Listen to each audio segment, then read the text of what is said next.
नमस्कार दोस्तों, मैं हूं प्रदीप डबास और आज का बड़ा सवाल यही है कि क्या गृह मंत्री अमित शाह अब भारत की राजनीति से आंदोलनों का इतिहास ही मिटा देना चाहते हैं।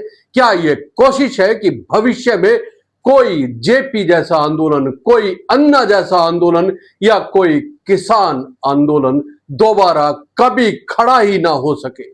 आखिर क्यों अमित शाह ने 1974 के बाद हुए तमाम आंदोलनों पर रिसर्च का आदेश दे दिया है?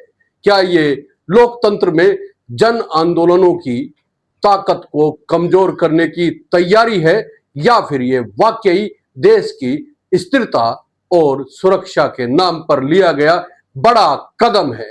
और सबसे बड़ा सवाल है, क्या सरकार आंदोलनों की जड़ों तक पहुंचने की आड़ में जनता की आवाज दबाने की कोशिश कर रही है? दोस्तों, ये कहानी शुरू होती है 1974 से, वही साल जब जयप्रकाश नारायण ने छात्र आंदोलन से लेकर पूरे देश को झंझोर दिया था, नारा दिया था संपूर्ण क्रांति का।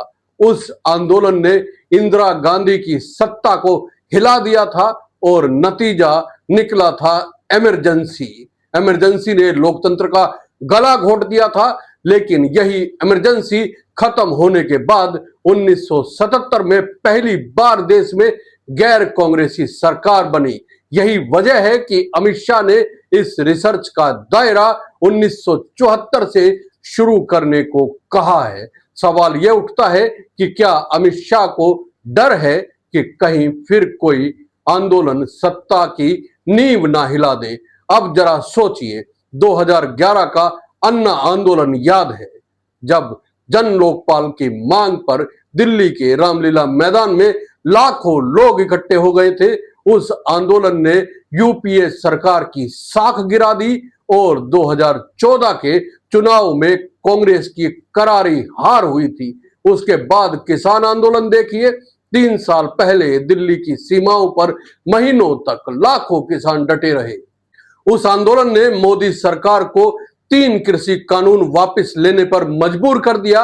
अब अगर गृह मंत्री अमित शाह कहते हैं कि ऐसे आंदोलनों के पीछे स्वार्थी ताकतें होती हैं, तो यह सवाल लाजमी है कि आखिर जनता की नाराजगी और असली मुद्दे कहां गए? क्या हर आंदोलन को विदेशी फंडिंग या देशी विरोधी ताकतों से जोड़कर देखना सही है? द इंडियन एक्सप्रेस की रिपोर्ट बताती है कि अमित शाह ने पुलिस अनुसंधान एवं विकास ब्यूरो यानी बीपीआरएनडी को आदेश दिया है कि 1974 के बाद हुए सभी बड़े आंदोलन और प्रदर्शनों की गहराई से पड़ताल की जाए। क्यों हुए, कैसे शुरू हुए, कैसे फैले और कैसे खत्म हुए, यहां तक कि आंदोलन की फंडिंग कहां से आई, कौन लोग पीछे थे, कौन संगठन में सक्रिय थे, सबका विश्लेषण किया जाएगा। सवाल यह है कि जब जनता सड़कों पर उतरती है तो क्या वह महज पैसों की वजह से उतरती है या फिर अपनी रोजी रोटी, अपने अधिकारों, अपने अस्तित्व की लड़ाई के लिए? रिपोर्ट कहती है कि शाह ने सिर्फ पुलिस को ही नहीं बल्कि वित्तीय जांच एजेंसियों को भी इस मिशन में शामिल कर लिया है। ईडी, एफआईयू और सीबीडीटी जैसी एजेंसियां अब आंदोलन के पीछे छिपी फंडिंग को खंगालेंगी। यानी यह जांच होगी कि पैसा कहां से आया, किसने दिया, क्यों दिया। पर दोस्तों, यहां सबसे तीखा सवाल यही उठता है, क्या गरीब किसान, मजदूर या बेरोजगार युवा जब आंदोलन करते हैं तो उसके पीछे सचमुच अरबों की फंडिंग होती है या फिर ये महज सरकार का एक नया नैरेटिव है ताकि आंदोलन को दबाया जा सके?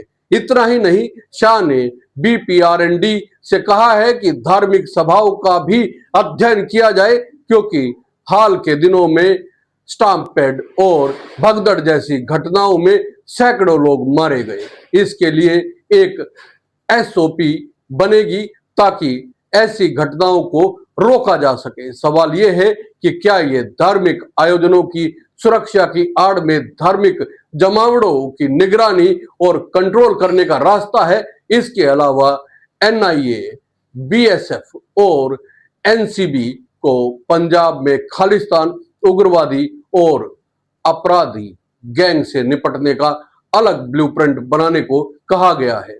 लेकिन फिर वही सवाल है, क्या हर विरोध, हर सभा, हर आंदोलन को आतंकवाद, खालिस्तान या नक्सलवाद से जोड़ना सही है? क्या इससे लोकतंत्र का मूल अधिकार यानी विरोध करने का अधिकार कमजोर नहीं होगा?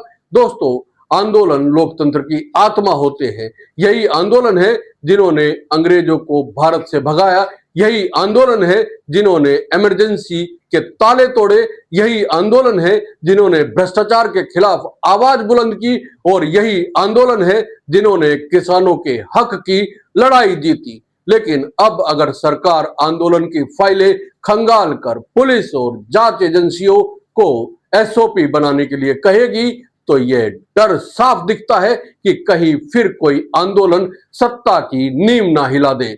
इसलिए आज का सबसे बड़ा सवाल यही है, क्या अमित शाह वास्तव में देश की सुरक्षा को मजबूत करना चाहते हैं या फिर विपक्ष की संभावनाओं को कुचलना चाहते हैं?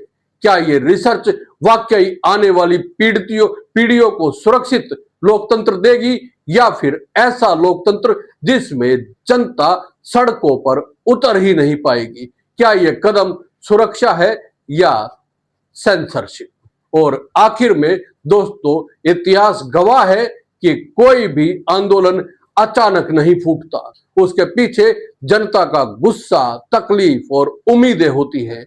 अगर सत्ता जनता की आवाज नहीं सुनेगी तो आवाज हर हाल में उठेगी, चाहे फाइलों के अध्ययन से उसे पहले से पहचान लिया जाए या ना पहचान लिया जाए। तो दोस्तों, आपसे सीधा सवाल है, क्या सरकार को आंदोलन रोकने की रणनीति बनाने से पहले जनता की तकलीफों को दूर करने की रणनीति नहीं बनानी चाहिए? क्या ये रिसर्च आंदोलन को खत्म करेगी या फिर बड़े आंदोलनों का रास्ता खोलेगी? दोस्तों, यही है आज की सबसे बड़ी बहस, और इसका जवाब आपको तय करना है। आपका क्या मानना है दोस्तों, कमेंट करके जरूर बताइए। और ये वीडियो अगर आपको पसंद आया है तो लाइक कीजिए, शेयर कीजिए और चैनल को सब्सक्राइब करना ना भूलें। जय हिंद, नमस्कार।